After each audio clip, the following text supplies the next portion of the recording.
അമ്മേ അമ്മ അറിഞ്ഞ നമ്മളെ ശാരദാമ്മയില്ലേ അവരെ വൃദ്ധസദനത്തിലാക്കി. അതെന്തിനാടി? ശാരദയുടെ മോനും മരുമോളും ഒക്കെ വീട്ടിലുണ്ടല്ലോ, പിന്നെന്തിനാ? ശാരദാമ്മയും മരുമോളും തമ്മിൽ മുട്ടനടിയാമ്മ അതുകൊണ്ടാക്കിയെന്നാ പറഞ്ഞത്. അല്ലെങ്കിലും ചില മരുമക്കൾ പെരട്ട സ്വഭാവം പിടിച്ചങ്ങളാ.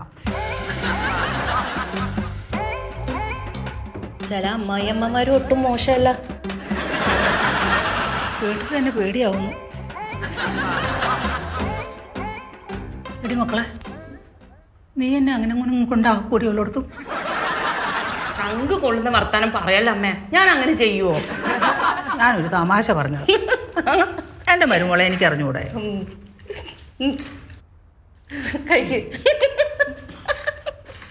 തീപ്പെട്ടി മരുമരുന്നും കൂടി ഒരുമിച്ചിരിക്കുകയാണല്ലോ, എന്തോ നടക്കാനുണ്ട്, അതായിരിക്കും.